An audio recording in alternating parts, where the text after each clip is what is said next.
Hello everyone. Today we're looking at one of these.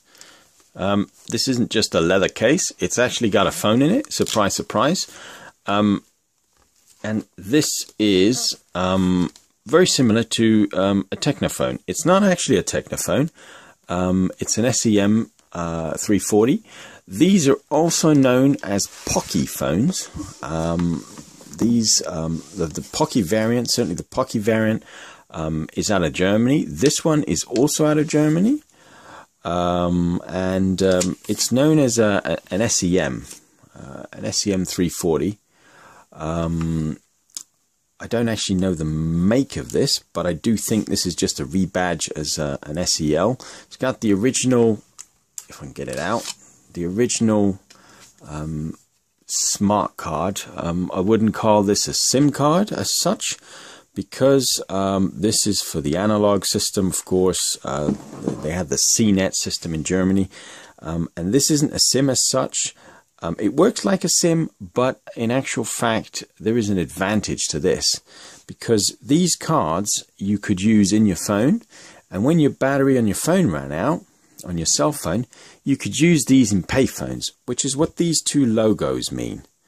Obviously, the SIM, or the smart card would make the phone work, but then obviously this logo here, don't know if y'all can see that, indicates that you could actually slot that into a payphone that takes these kinds of cards, which in Germany most payphones used to take smart cards of this. They did do normal cards as well, where you go into a shop, you buy the card, and it's got, you know, $5-10 worth of credit on, and you just use that to make your calls, and you ditch the card when it's run out.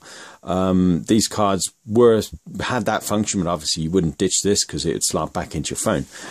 Really neat feature actually, and it's a feature that I don't think existed with the GSM phones.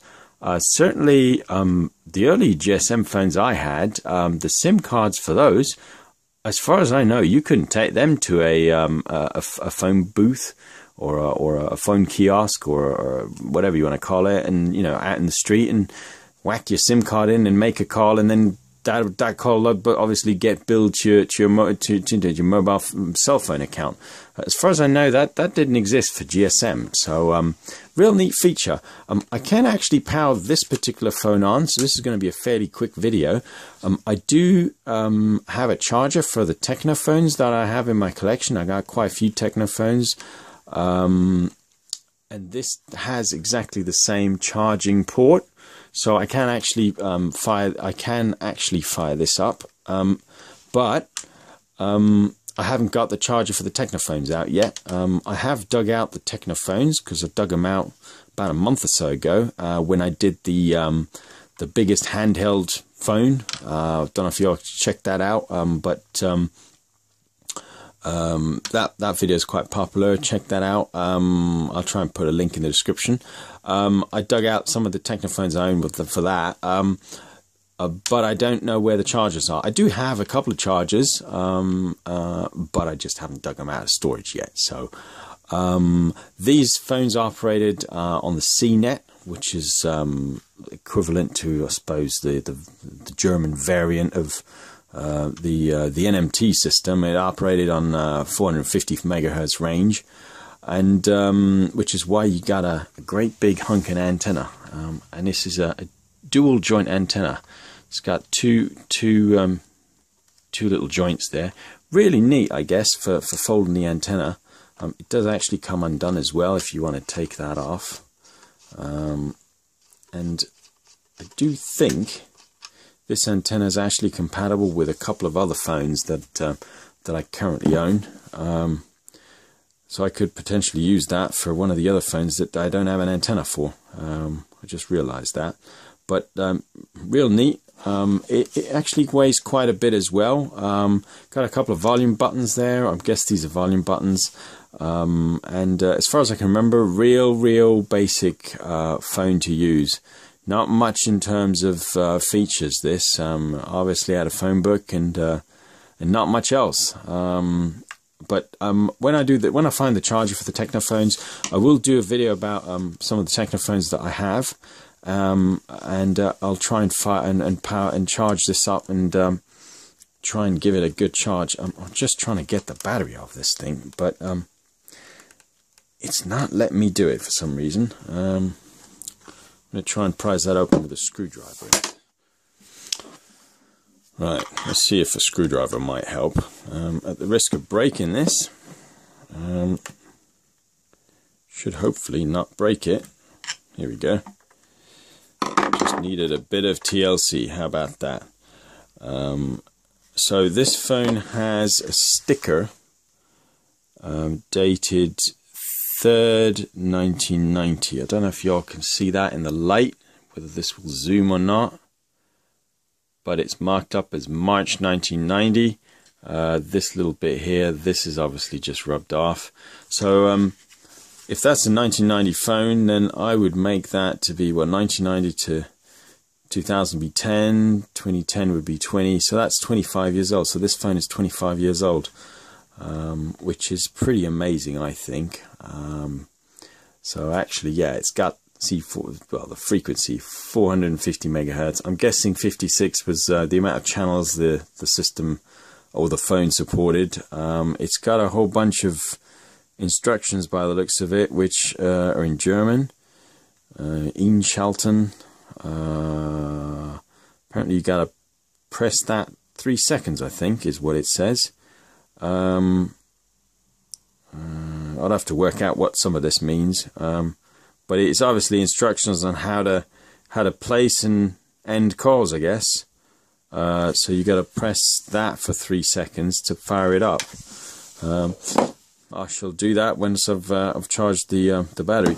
Interesting to note, though, there's virtually no corrosion on the terminals, which is really good, actually. So this NiCad possibly might take a small charge. There's no green gunk or anything. Oh, actually, there is a little bit on that one. But there's very little. For a phone that's 25 years old, the condition of this is actually pretty darn superb. I'm actually quite impressed with that. So I will try and do a video when I have charged this baby up. You'll have to give me a couple of weeks. Hopefully I will find the charger for the Tecno phones and do a video about that. So this is really quite a short video, actually, by comparison to some of the videos. It's got the optional leather case as well, which is why this phone is in pretty good condition. I suppose it's always been kept in the leather case. But to give you some sort of idea against the size of this, I've got a Nokia P30. Or a rebrand of a Nokia P30, actually, I should say. Just so you get an idea of size of this thing. This is a rebadge of a Nokia P30. Nokia P30 is obviously a legendary. This is the same phone. It's just got branding as Cellular 1. It is a P30 in essence. They did do a black version of this as well, which is, I think, Radio Shack, which is, I think, the cheaper, inferior version. I think this is known as a T1000, I think, or a T2000. I'm not even sure. But to give you some sort of idea in size, roughly similar sort of size. The Pocky on my right is marginally thicker, I think, and a little bit taller as well. But weight-wise, I'd say this is a little bit heavier as well as a P30. And obviously, if you compare that to some of the thinner brick phones, like I don't know, an 8800X, for example, which is what this is. This is the LCD version of the 8800X. This is obviously a thin brick from back in the day. Compare that in size, it's significantly bigger, to say the least. So, but yeah, worth noting anyway. And some poor guy back in the 80s or early 90s had to carry this around. They obviously got straps for connecting up some sort of, I suppose, shoulder strap is what you'd have this hung by. But yeah, worth noting that these bad boys, I mean, certainly if you compare that to smartphone nowadays, this is a Samsung. Compare that for size, you get a lot more for your money nowadays, to say the least. So, but anyway, that's it for this one, really. I will try and do a better video about this one when I can fire it up and power it up and maybe go through the menu and learn something new as well. I do have a manual for one of these somewhere. I got a couple of these actually. I got a Pocky, I got an Alcatel, and an SEL one, an SEM340. But I've just found this one. I don't know where the others are. I'm going to try and dig them out and hopefully find the charger for the Technophones as well, which takes the same. Well, it's got the same connector as this. So yeah, don't forget to like, share, and subscribe as always. Give me a thumbs up and check out some of the other videos I've got on there. Thanks for watching.